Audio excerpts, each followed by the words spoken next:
Bertahun-tahun sebelumnya, mereka sempat tinggal di bawah kolong jembatan.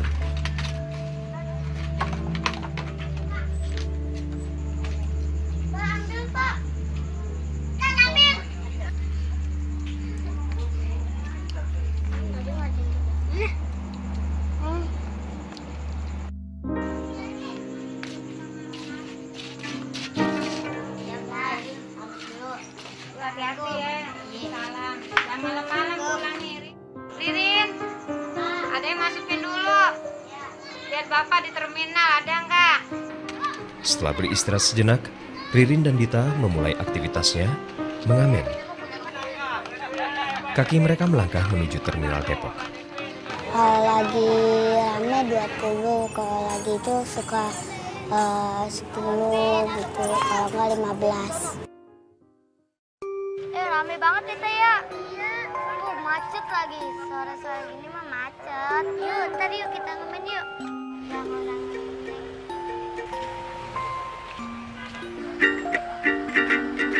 Sebagai pengamen, tentu banyak hal tak menyenangkan yang kerap dialami Ririn dan Dita. Pernahnya cuma dipalakin sama abang-abang waktu itu mabok. Malam-malam pas mau pasar minggu sama temen.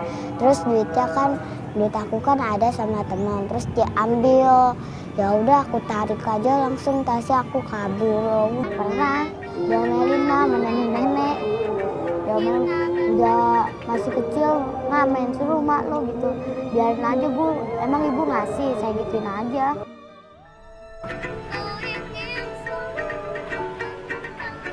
Sehabis mengamen, Ririn dan Dita masih punya pekerjaan lain, yaitu membantu ayah mereka memulung sampah.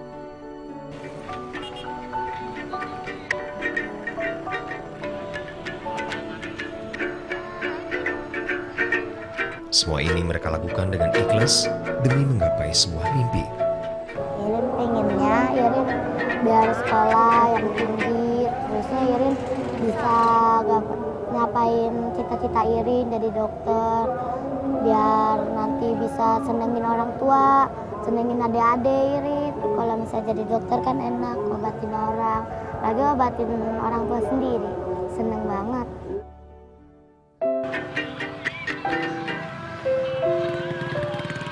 Makmur, sang ayah memang tak mampu berbuat banyak. Ia bersyukur kedua anaknya masih bisa menuntut ilmu di sekolah masjid terminal.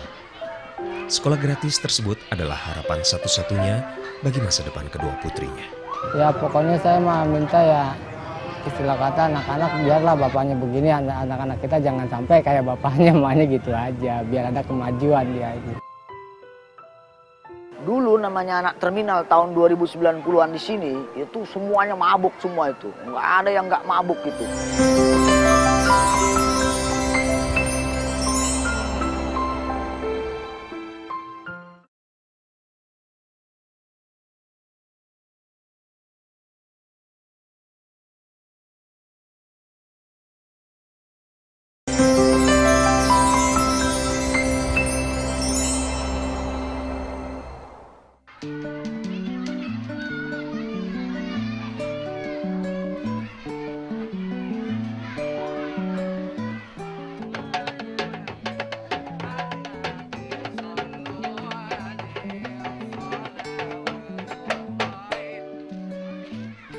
Mengurus sekolah gratis bagi anak-anak jalanan tentu bukanlah hal yang mudah. Tak seperti sekolah umumnya, sekolah masjid terminal di Depok ini tak bisa seenaknya meminta uang dari para orang tua murid.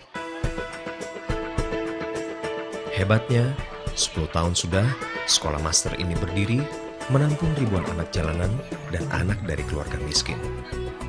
Keajaiban ini tercipta berkat dedikasi para pengurusnya. Di sekolah master, ada sekitar 40 orang relawan yang menjadi pengajar para siswa. Salah satunya adalah Wiguna. Ia adalah alumni sekolah master ini. Saya masuk ke sekolah ini tadinya cuma belajar. Akhirnya saya belajar ngambil paket C. Belajar saya di sini selama 1 tahun, lulus. Setelah itu nggak lulus gitu aja, langsung saya ditawarin sama Pak Rohim. Bagaimana, kamu mau kuliah nggak? Saya bilang saya mau Pak, ya udah kamu kuliah. Akhirnya saya didaftarin kuliah sama dia.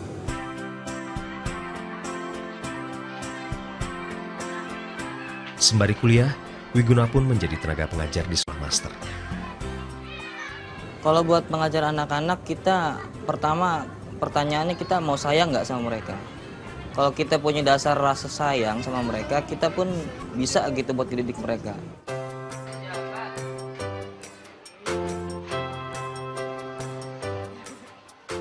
Suka duka dirasakan Wiguna saat mengajar anak-anak yang sebagian besar hidup di jalanan ini. Butuh kesabaran ekstra untuk membuat mereka mau belajar dan menerima ilmu. Sebenarnya cara mendekatinya kita tuh harus sering senyum sama dia. Harus tegur sapa, ramah, baik sama dia gitu. Baik sama mereka, kan anak-anak itu juga kan dasarnya butuh perhatian. Anak-anak seperti itu kan dasarnya gak pernah disayang sama orang tuanya, sama saudaranya itu gak pernah disayang. Sama teman-temannya juga kadang emang karena sering-sering berantem itu karena hal seperti itu.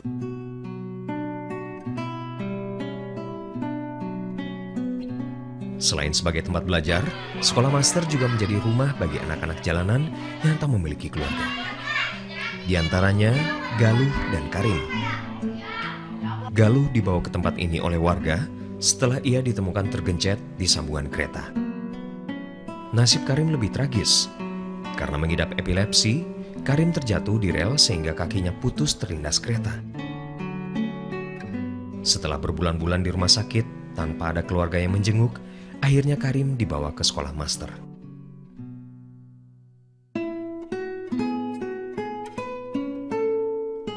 Dari pagi hingga malam, sekolah masjid terminal ini tak pernah sepi.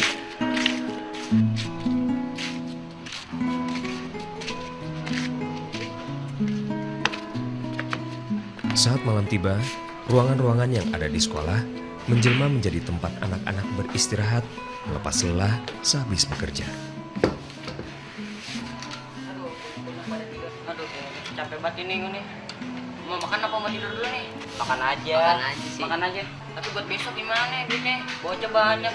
Iya bocah. Ntar pasti. Iya, mending bagi-bagi aja lah. Serah juga sih kalau pengen tidur tidur, pengen makan makan. Udah mas tidur ya, ngantuk nih. Udah deh. Rapi, tidur aja. Bagi-bagi lapak nih.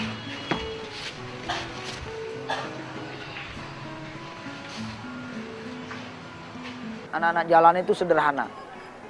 Dia butuh tempat untuk bernaung, ya, yang bisa memberikan perlindungan, yang bisa memberikan kenyamanan, keamanan bagi mereka.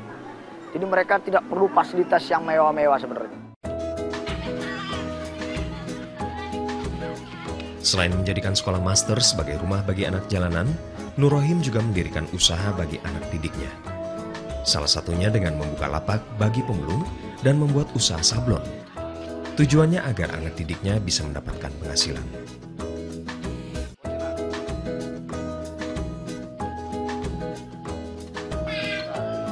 10 tahun sudah Nur Rohim menaungi anak-anak jalanan di sekitar terminal Depok ini. Destronya buang ini. Dalam rentang waktu tersebut, banyak perubahan sikap anak-anak jalanan ini yang membanggakan hati Nur Rohim. Tos dong. Dulu namanya anak terminal tahun 2090-an di sini, itu semuanya mabuk semua itu. Nggak ada yang nggak mabuk itu. Jadi yang sholat tuh malu. Kalau sekarang terbalik, yang mabuk malu, yang nggak sholat malu gitu. Itu menurut saya itu satu kebanggaan tersendiri. Saya berbahagia gitu ketika orang itu bisa berubah. Impian Nur Rohim sederhana saja. Ia tak ingin lagi melihat ada anak yang tak bisa mengenyam pendidikan karena alasan tak punya biaya.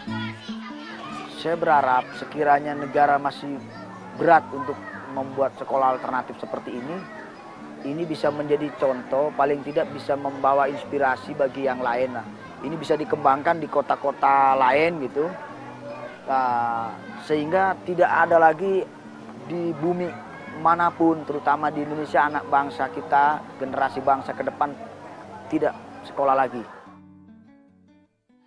Para pemirsa yang dirahmati oleh Allah SWT, keunggulan manusia atas makhluk yang lain dikatakan di dalam Al-Quran adalah kepemilikan ilmu pengetahuan yang tidak dianugerahkan oleh Allah SWT bahkan kepada malaikat sekalipun.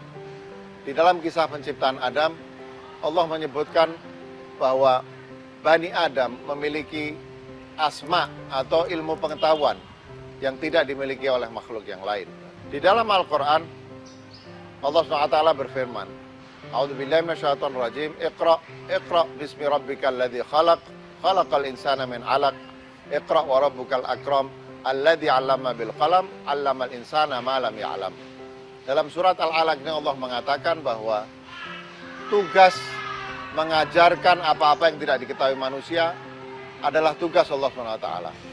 Kita sebagai khalifah Allah, semua manusia ini juga berkewajiban untuk mendidik orang lain yang membutuhkan pendidikan dalam batas-batas kemampuan yang kita miliki. Pak Nur Rahim juga dalam kebatasan yang beliau miliki telah membuka sekolah gratis bagi anak-anak du'afa yang membutuhkan pendidikan.